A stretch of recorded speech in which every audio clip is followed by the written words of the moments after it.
Quick introduction, because I know a lot of the folks who've been around a while know us. They've seen us around the building. But I'm Diane. This is Will, Billy, William. He goes by many different things. And Kevin. And we thought we'd come and we'd say something, and we'd talk a little bit about our dad, and maybe tell you some things that you may or may not know about him. When I was growing up, my grandfather was a CEO, my dad was a CEO, and I wanted to be a CEO. And so I figured, how hard can this be? God runs the family, I could easily do that. As I got to get older in life and actually get into the working force, I found out how really hard it was, and decided that was not the path I wanted to go. And if anything, I wanted to be the woman behind the man. I just didn't want to actually be him. So my brothers and I are really excited to share with you today a little bit of some of the life and business lessons that we've learned from my father. I guess I'm going to start that out. First one, always eat your veggies, or whatever else is on your plate. My dad would always come back from God knows wherever, Japan, Africa, Europe, and have these crazy stories of, hey guys, guess what I ate this time?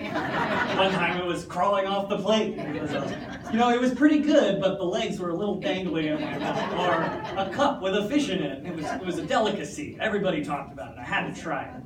So growing up, yes, always eat your vegetables. So the next one is traveling for work sucks. You would come back and say, oh, well, I went to South America, Argentina, and we're like, yeah, but you flew in first class or business class.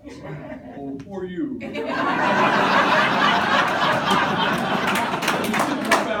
too late for your wine. But after traveling for work internationally and actually having to do that similarly, it really does. The time change, it's rough, but yeah. Short emails hold more gravitas. Yes, no, sounds good, see you soon, and love you. Really, or the only responses you'll ever get from my father via email.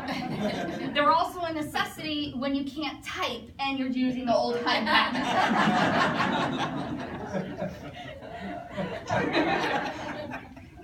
Oh, that's me, sorry. Test your products yourself. I remember way back in the day, we would always get nice Epson toys. Like our first computer was an Epson computer that you would play, the Oregon Trail on, and all you do is sit there and push spacer bar. Or the first Epson camera that was pretty close to the size of this piece of paper. A huge click button on it. I'm pretty sure my aunt still uses it to this day. One of my favorite products was the Epson TV that had a printer in it.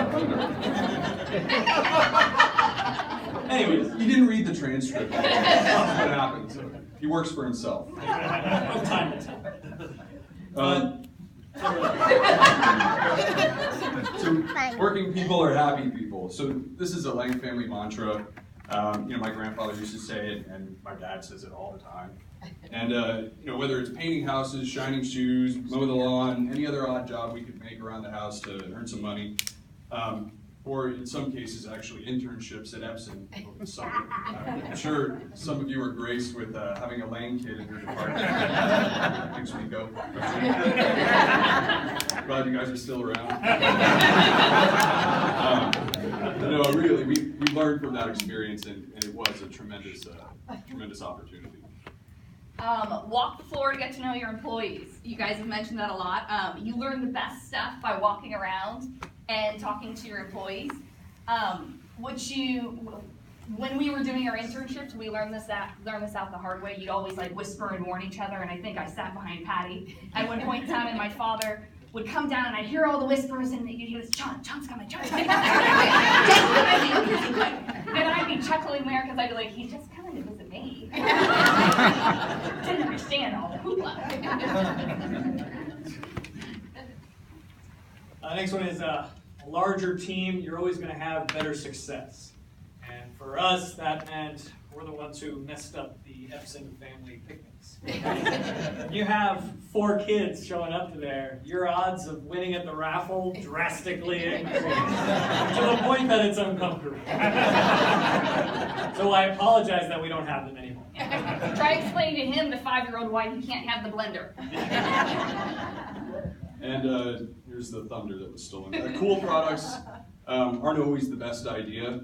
The rear projection TV with the printer, the photo printer in it, I think that was voted as top product among the Lang kids.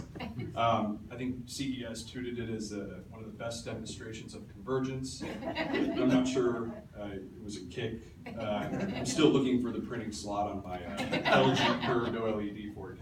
It's a great idea, I think.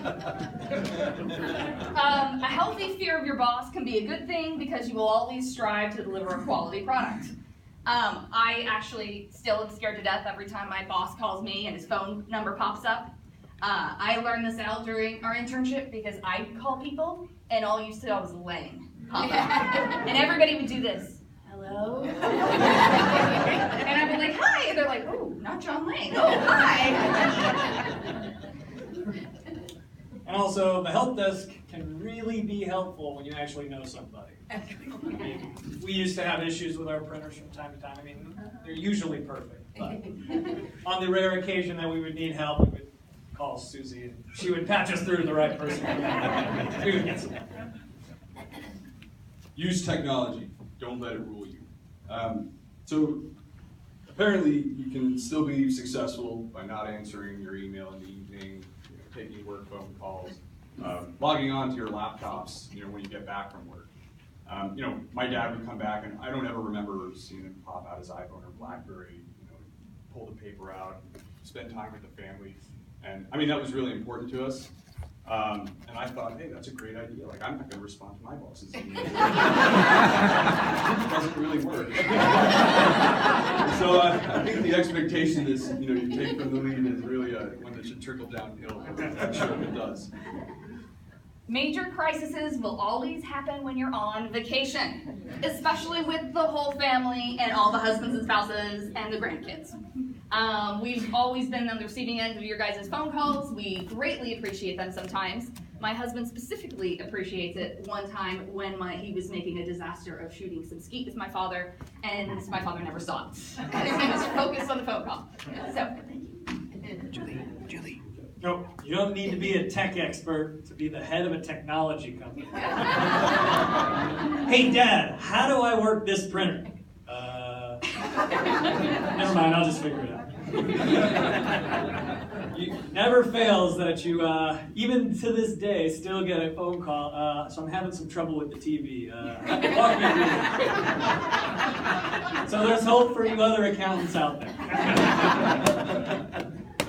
Epson swag makes great Christmas gifts. I think I've had more friends ask me if I was an accountant or was like on the honor roll or something, which I was. But I'll have a jacket that says 100% Club or something like that. Some people thought I might have been sponsored by Epson. But I'm wondering where the source is going to come from and come. offices make the best playgrounds. If you guys ever wanted to run around these offices because you thought nobody was looking, or in the old Madrona offices, we would race from the bottom of the stairs to the top of the executive level. There was a couple times that my dad would take us there on the weekends while he had to work, and there would be 4 of us, and I'd be managing my 3 younger brothers. And let me tell you, we did go barefoot into the fountains. And we did run around the garden. And so it was awesome playground. So do it one time. It's a lot of fun. All right, my favorite one. You'll always catch the biggest fish if you're the boss. My dad would always come back from Chile or from Canada, where they would do these fishing for pike or whatever, and he'd have these pictures of these monstrous fish that we catch, or that they caught. And I kid you not, we would go fishing with him, and we would get skunked every time. We're like, this has got to be executive fishing. So we call the executive fishing is when they got a little scuba diver down there, like, John, throw your line over there. Make sure you tip the Epson dive team before you leave. That's right. So next one, behind every successful CEO is an executive assistant that knows your every move and can field the odd irate phone call from a customer every now and then. So a little backstory, when I went to college, I'd call my dad's office, and Susie would always answer, and I just instinctively decided I was going to start pretending to be a disgruntled customer. So I did that every month, probably for the past 18 years. She was 99.85% accurate in determining that it was in fact me. But I've gotten pretty good at impersonating that. And she would, navigate very politically correctly through it. But thank you. Billy, thank you. Behind every successful executive is a tired spouse that holds it all together. My father would never have been successful without my mom supporting him and managing everything that was not at work. Most of my childhood, she was a single parent to 4 kids when my dad was making the money, or making the pennies as they called it, and traveling all over the country. She was our Cub Scout leader, our soccer coach, and our taxi cab driver.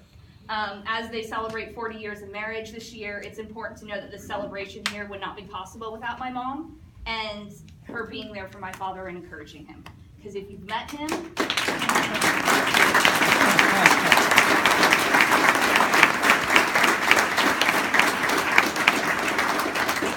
my parents are, they've been a great role model to us, and they are a team. They're 2 halves of a whole. My father, as you've met him, or you've seen some of the earlier speeches, he did look a little nervous. It's probably because he was. He hates public speaking. And my mother, well, let's just say we all got the public speaking skill from her. So I honestly have to admit, I think my siblings and I, after hearing all the things that everybody here has to say and seeing all the support, I think we're ultimately doomed for success in having a father like my dad. We have 3 directors at varying companies. Small business owner. If you guys need any housing remodels or in development, you can find it on the internet. Meet the new CFO. We don't have the QR code anymore. No one uses those. It's almost self-evident that with the combination of luck, the right guidance, it will ultimately, hopefully, have an outcome as much as you have. So, Dad, we thank you for being there. Thank you all for supporting him over the years, and best of luck in your retirement with the fishing, wood shop crafts. He does that too, but I don't know. I haven't seen anything produced yet. Traveling, and most importantly, grandfather and father. We love you.